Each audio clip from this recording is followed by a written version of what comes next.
inside Funtown Splashtown USA. For some reason, I spent the extra $8 to include the water park, even though it's in the 60s. They will have it open, and I'll probably do a few slides here in a little bit, but that's gonna be cold. The entry procedure takes a little while because they do security the old-fashioned way where they gotta look through everybody's luggage. But I am in now. I don't know how much time I'll spend here. It's $59 as of the summer of 2024. They have an indoor scrambler. They have a wood coaster. They have a wild mouse. So you get 2 coaster credits. Admission might be $59, but you also get free parking. And hopefully the crowds won't be too bad, but there are a whole lot of school groups here. Like I said, that's just par for the course around here. It's all summer long that there are school groups here all the time. There are school groups at every amusement park every day. And you do get some decent airtime on this one. The indoor scrambler, Astrophere, that was so cool. I like the one at Canopy Lake Park, but this one is on another level. The one at Canopy Lake Park has lighting and music. This one has even better lighting and the music, projections. It is just so cool. This takes a basic scrambler ride and turns it into the best ride in the park. That was pretty awesome. I have not ridden Excalibur yet. I'll probably say that's the best ride in the park, but Astrophere, that's gonna be hard to beat.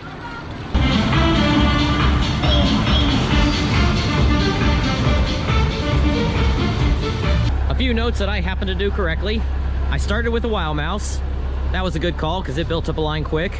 And then I went to Astrophere, and that was definitely the right move because when we got out, it was a full queue. And if you are here by yourself, if you're here as a solo rider, it's good to do Astrophere first because they said that they do allow single riders as long as there's room. And there was early on there with the first ride of the day. That might have been the second ride of the day. But by the time all the school groups get there, not anymore. And this is definitely tucked way in the back of the park. Front seat only, back seat only, all other seats in the middle. So this has been a highly anticipated coaster on this trip.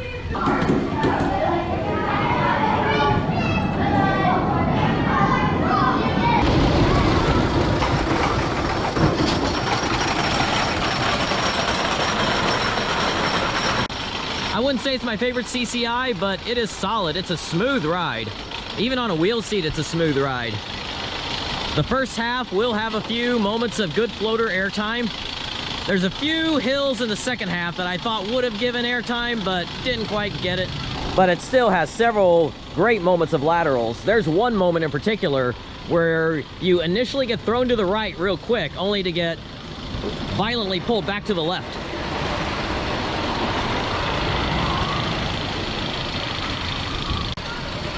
I love the castle as the station.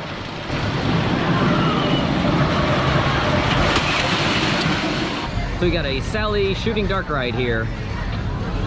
I met a guy at Excalibur, a fellow coaster enthusiast, and he had already done this. Told me that was really good and won some kind of award, or at least a top 10 award for dark rides, for shooting dark rides, I guess. It is very well done, very well themed. And since he hadn't done the Astrophere, the indoor scrambler, we went ahead and rode that one together. For such a small park, it is surprising that they're able to get a couple dark rides with such great theming, with the shooting dark ride and the indoor scrambler. And it's a really pretty park too. A lot of finer details that are really well done. I've definitely been enjoying my time here. I don't think I will be spending much more time here, but honestly, I could spend the whole day here and have a great time. It's just that I do want to get some other things done while I'm in the area. How many times am I going to be way up in Maine? I've been here one other time in my life. This is so far from home. And I did drive the whole way. I don't know how far Maine is as a straight shot from home, but it's a long ways. So on National Roller Coaster Day, I was able to get 5 laps on a pretty solid CCI Woody. Like I was saying, a few of the moments I was hoping we'd give airtime, didn't quite do it, but it has some great laterals. that one moment in particular, if you're riding towards the front, you will get some air time as you get thrown to the right and then violently pulled back to the left. For that moment, I would say it's a front row ride, but for everything else, it is a back row ride. I am tempted to go again, but all of a sudden it's building up a line. I was walking on the last 3 rides.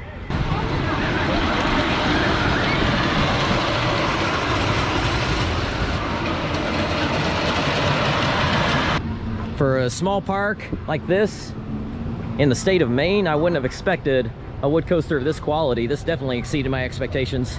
I would have expected something very simple like Yankee Cannonball, which is an enjoyable ride, but nothing super special. This one is. I had such a great time here. Spent 3 hours. Could have spent the whole day here and had a great time, but a few other things I want to do. But this is a park that I could see if I come back to Maine at any point in time, I will definitely come back to this park. There's some like Canopy Lake Park, probably wouldn't go back there, probably wouldn't bother with it, but this park, I could definitely see coming back here and spending a whole day. But I want to get down to York's to get their coaster credit. I want to get over to Gunstock and get its coaster credit today. But I had such a great time here. This is an excellent park. It is busy. That's just the way it is, but it's manageable. And I love how Excalibur goes off into the woods. It's not really a hillside setting coaster, but the way it cuts through the trees, though, is really cool. That's kind of like Grizzly at King's Dominion. Grizzly does have better airtime overall, but this has better laterals than Grizzly. And I was making the jokes, throwing shade at Ghost Rider, even though I do like Ghost Rider more than this, don't get me wrong. But I'm just saying that Ghost Rider doesn't have much airtime, and the airtime it does have is not really much of anything. Even the drop off the mid-course in the back row is only floater. Excalibur has about the same quantity and same quality of airtime as Ghost Rider. The laterals are basically as good. It's just as smooth, but Ghost Rider is a longer ride. So I would give Ghost Rider the edge over Excalibur, but it's closer than you might think. I don't know why I rank Ghost Rider so high whenever I talk like that. Ghost Rider is like in my 70s, and Excalibur is probably gonna be like around number 120. That doesn't make sense. I might need to rethink either Excalibur or Ghost Rider or all my wood coasters. I may have to rethink a lot about how I've been ranking things. My next top coasters list might look very different, at least in the 50 to 100 range. My top 50, there might be some changes, but I think my 51 to 100 could see some big changes. But for now, that's it from Funtown Splashtown USA. I did do the drop tower. It's a basic drop tower, but it's still good.